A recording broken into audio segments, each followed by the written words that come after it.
Thanks for joining us. I'm Scott Smith. And I'm Nicole Pirbino. On Park Update this week, the community mourns the loss of a St. Louis Park 7th grader. Remember to park your vehicle on the odd side of the street in the park.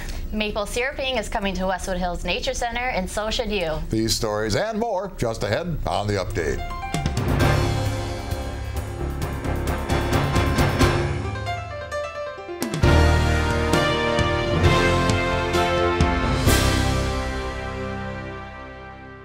The community mourns the loss of St. Louis Park Middle School 7th grader Abdulahi Sharif, who was found last Thursday morning in the middle school pool after gym class. He died over the weekend and was laid to rest on Sunday. A statement on behalf of St. Louis Park Public Schools Superintendent Rob Metz has been released to the media. Quote, "The St. Louis Park Public Schools and the entire community continue to mourn the passing of 7th grader Abdulahi Sharif. Counselors remain on site for students, faculty, and staff, and the health and safety of our students continues to be a top priority for all of us at St. Louis Park Public Schools," end quote. The school district and the greater St. Louis Park community continue to look for ways to support the family now and in the future. The district has set up a fund for the family at Citizens Independent Bank. Donations can be dropped off at any Citizens Independent Bank, or you may mail donations to Middle School Student Fund, care of Citizens Independent Bank, 5000 West 36th Street, St. Louis Park, Minnesota, 55416. A mandatory parking ban on the even side of some streets is now in effect. No parking signs are posted on the affected streets, and vehicles parked on the even side of the street will be ticketed and towed. If there are permanent parking signs in your neighborhood, follow the rules on those signs. The City of St. Louis Park is still asking residents on other streets to voluntarily restrict on-street parking to the odd side of the street through the remainder of the winter season. The narrow streets simply do not allow for safe passage if cars are parked on both sides. The mandatory parking restrictions are expected to last until sufficient snow melt this spring. To comply with the voluntary restrictions, residents are asked to only park on the odd side of the street, the side where addresses end in odd numbers. In the event of additional snowfall, residents should follow the normal procedures for the winter parking ban. Under St. Louis Park's winter parking ban, parking is banned anytime, day or night, that snowfall reaches 3 inches or more. Parking is allowed once streets have been plowed to the curb. For questions about parking restrictions, please contact the St. Louis Park Fire Department at 952-924-2595. For much of the first half of the 20th century, Minnehaha Creek was ignored and treated like a ditch for polluted rainwater flowing off the landscape. But there's an effort to carefully restore the creek to its former state by redirecting the water through a series of curves, rebuilding wetlands and wild habitat, and incorporating opportunities for public access. When all work is completed, Minnehaha Creek will look and function more like it did decades ago and is destined to become a regional attraction. The canoe launches at Creekside Park and Louisiana Avenue have been reconstructed and are ready for use and meet the standards of the Americans with Disabilities Act for accessibility, so all can enjoy this new section of the creek. A project milestone was reached in the construction of the trail system along the creek when the trail bridge crossing Minnehaha Creek by the Municipal Service Center was set into place. The bridge will be roped off and closed until the trail is completed later on this spring and summer. The city has employment opportunities for a utilities public service worker and an engineering intern.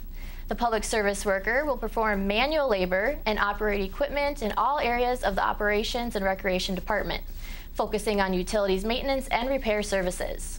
The application deadline is March 11th. The engineering intern will assist engineering staff in the delivery of public improvement projects and day-to-day operations of the engineering department. Applicants must be at least 50% completed with either 4-year civil engineering or 2-year civil technology program. The application deadline is March 12th. Visit stlouispark.org/employment.html to view the full job descriptions and to apply online. Did you know you can report property maintenance issues with a quick call or click of the mouse? The Inspections Department has a voicemail and email box that allows a person to leave information regarding any property issues such as deteriorating paint, landscaping, noise issues, etc. The phone line and email are checked daily, and any requests to inspect properties are forwarded to an inspector. The voicemail also allows for the caller to leave contact information if they wish to find out what the course of action will be.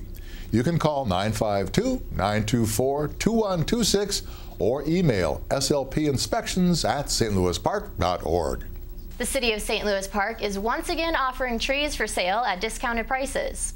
Each resident may purchase up to 3 trees for only $35 each. Trees are ordered through the city's program partner, Tree Trust, and will be offered while supplies last. 5 tree varieties are available this season, including Austrian pine, blue beech, sugar maple, clump river birch, and single stem river birch, and serviceberry. Contact Diana Prayson at Tree Trust at 952-767-3886 or Diana P. at treetrust.org for more information. Also this year, you may pick up a rain barrel or compost bin at the tree distribution. The City of St. Louis Park is partnering with Recycling Association of Minnesota to offer low-cost rain barrels and compost bins. Go to recycleminnesota.org for information and product ordering. Small businesses are an integral part of the economic vitality of St. Louis Park. The city is committed to providing entrepreneurs with the assistance they need in order to grow and expand their enterprises. Small business consulting services are available to all St. Louis Park businesses through the city's Open to Business program. Trained staff can assist you in conducting business feasibility studies, prepare business and marketing plans, develop financing and cash flow projections, determine true borrowing needs, access traditional and non-traditional capital, evaluate financing options, review leases, and find answers to other small business-related questions. Consultations with a business advisor are one-on-one, free, and confidential. 30-minute walk-in meetings are available on the 4th Monday of each month from 9 a.m. to 11 a.m. at St. Louis Park City Hall, located at 5005 Minnehaha Boulevard. It is recommended that appointments be scheduled in advance. Appointments with our consultant can also be scheduled at your place of business. For more information or to arrange an appointment, contact Rob Smoland, Enterprise Facilitator, at 612-789-7337, extension 11, or rsmoland at mccdmn.org. Just ahead, Nicole has events for the young and young at heart on Generations.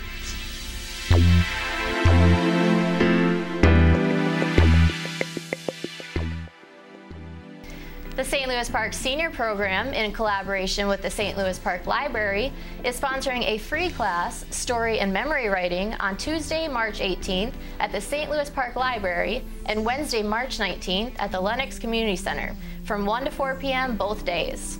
Alita Winterheimer, an award-winning fiction writer, will help students unravel some of the mysteries of memory and good story making. The next monthly birthday party will be held Wednesday, March 12th, 1:30 to 3 p.m. Donna Glennie will entertain guests with Irish songs, stories, and a sing-along. All are welcome. Call 952-928-6444 to get additional information and to register. Join the Westwood Hills Nature Center on Sunday, March 16th for maple syruping. The event will be held from 1:30 to 3:30 at Westwood, and cost is $6 per resident and $8 per non-resident. Participants will tap a tree and enjoy a reward of Westwood's real maple syrup on a mini pancake. Registration is available online at westwoodhillsnaturecenter.org or by calling 952-924-2544. 47% of young people believe it is important to not be sexually active or use alcohol or other drugs. Practice with your teen how to address situations that require restraint. What should they do? Come up with a phrase that they can use when calling you, which is a code to come get them out of a situation that makes them feel uncomfortable. Children First Asset number 31, restraint. Young person believes it is important not to be sexually active or use alcohol or other drugs. Now here's Misty Lewis with the sports break.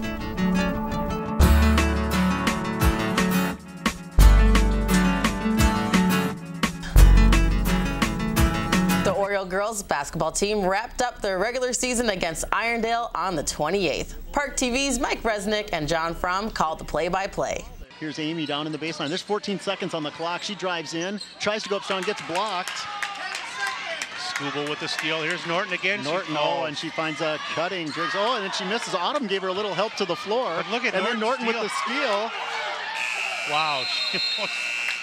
We're at the 6:49 mark, and the Orioles are down 32-56. The game has gotten a little bit out of hand here on senior night. Let's see if Rachel can go in strong. Rachel with the left hand. Oh, she missed. She gets her own rebound and the basket. Yeah. Oh, look at all Beautiful. the girls. That's exciting for the senior. Way Good to for go, her. Rachel. I love the offensive rebound was beautiful. So final score here, we've got Orioles 41, the Knights 71.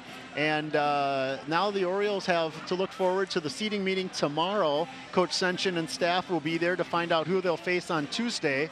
And let's hope that they can pull one out, John. It would be nice to see them advance. They haven't advanced past that first round in sections for quite some time. Park took on Hopkins in sections on Tuesday, as well as the Red Knights hosting Mound West Tonka at home the same day.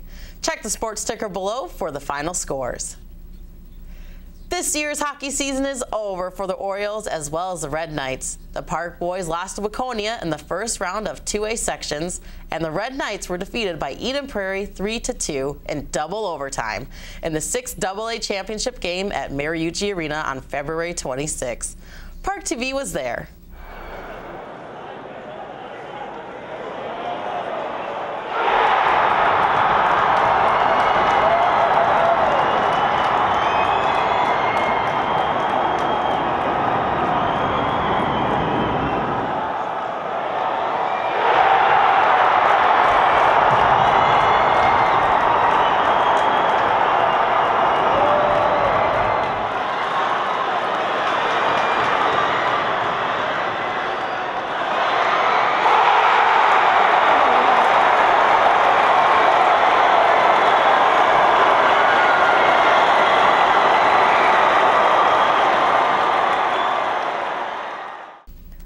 Boys basketball season is over thanks to powerhouse Hopkins. The Royals handily defeated the Orioles 94-45 in the 6-4A quarterfinals last Thursday.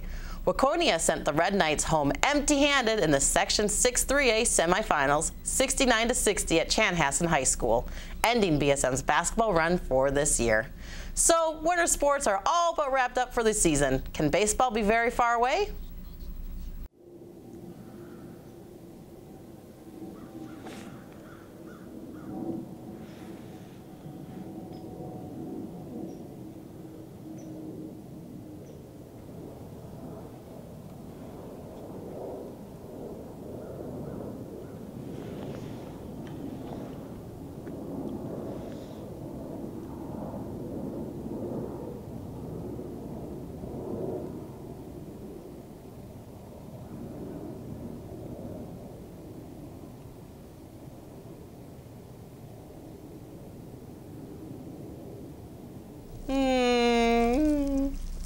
That's your Park Update Sports Break. I'm Misty Lewis. And another run will score.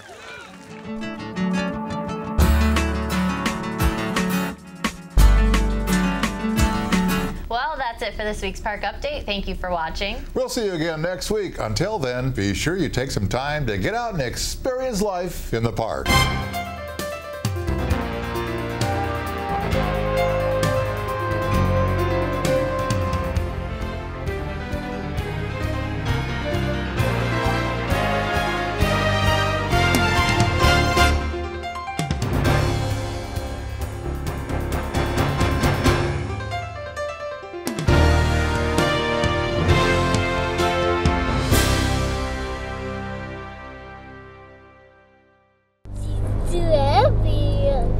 Was that my exit? There you are, ma'am, all done. Thank you very much. Have a great day. Thanks again. Every day, emergency workers, as well as maintenance crews, construction crews, and first drivers work on busy roadways. And every day, they're at risk of being killed. On multi-lane highways, please move over one lane. Our lives depend on you.